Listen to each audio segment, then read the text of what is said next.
Warning. Warning. Warning. Warning. You are entering into the unplugged mind of Paul Clough. Too late. Personal Development Unplugged. Sometimes when I'm journaling, in the mornings when it's really quiet, and I'm writing about something, and it could be random, could be specific, it's just writing, and then I get a feeling.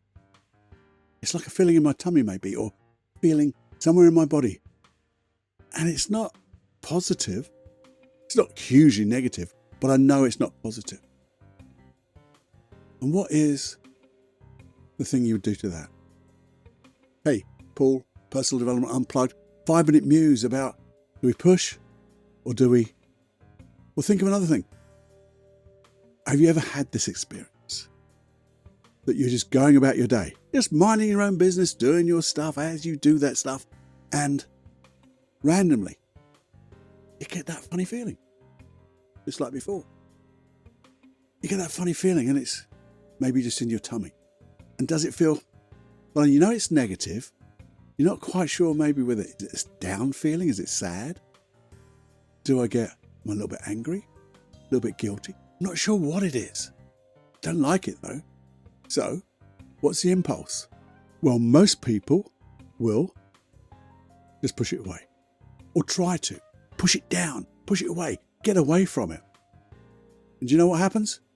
It bloody pushes back harder. And why is that? Because it was there for a reason. If I was writing in my journal, it came up for a bloody reason. Had a positive intention. If it happens randomly in your day, it happened for a reason because the time is right for you. Everything happens for a reason. Everything happens because you are in the right place at the right time to experience it. So what do? You don't push it away. As I said, if you push it away, it just comes on more and more. Like a snowball going down a hill. It just gets bigger and bigger and more intense. So, sit with it for a moment. That's what I do. And if you sit with it with a curiosity, just sit in that feeling. You're not trying to push it away. You're not trying to move it, not trying to change it at all. You're just going to sit with it for a moment. Because there's two things that happen. There's probably more than two, but two things that I recognize that happens. Firstly, is as you sit with it, sometimes you get an indication of what it's trying to do for you. Or you can even ask, what are you trying to do for me? What can I learn from this feeling? And you get sometimes like an insight. Just a little insight. And it's like a little bit of learning about doing something or not doing something, or, it's like that intuition. And the second thing that happens, got a bit of a lisp there, Paul. The second thing that happens is the more you sit in it and you're curious, maybe you're curious about, well, where exactly is it in my body? Oh, if it had a colour, what colour would it be? If it had a temperature, would it be warm? Would it be cold? Is it moving? Is it moving? Does it vibrate a little bit? Is it heavy? Is it light? And you just get curious. And the more curious you get, the bloody thing disappears because you sit with it. And in fact, the more you try to hold it, it's done its job. It's given you that little bit of insight. It's done what it needs to be doing. It's given you that little wake-up call maybe. And it dissipates. It's simple as that. And it is so weird, but the first reaction is normally just try to push it away. And that's what I'm trying to get you to. And I get the same thing. But now I know. Sit with this. I'm going to learn something. And the more you do these type of things, you're getting that communication with your unconscious mind that's so critical. Something to foster. It's your best friend. And when you get that intuition, normally they're right. Obviously, you have to question these things. You have to think. And just take it like that, because sometimes we misinterpret things. But just take it. And sometimes as it disappears, just say thank you. And generally you get intuitions in a different way. Maybe say, well, next time, instead of this weird feeling, can I just have a little idea that pops into my mind?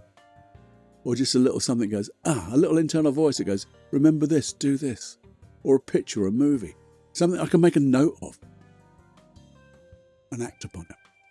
And as you act upon these things, you'll find, I think, that you understand life that little bit better without knowing that you know what you know. Because you just know it. Even though you don't know you know it. It's as if you do. Intuitive. Yeah. It's very weird. It's very weird. But we've all had those feelings. And they're there for a reason. And if we take it as a message, we take it as there's something coming my way. I need to just listen. And it's called, for me, it's like listening with all your senses. What do you see in your mind? What do you hear inside? What do you feel? Maybe even there's a smell and taste. Have a good think. Have a muse. Have a muse. Can you think back in times in the past where maybe you've tried to push it away? And think. And maybe just give yourself permission that next time this happens, I'm just going to get curious. That's all there is. Get curious. And you'll learn so much more. Hope you enjoyed that 5-minute muse. Something that will always make our life better. Enjoy. Go fly. Share and go fly. Bye-bye, my friend.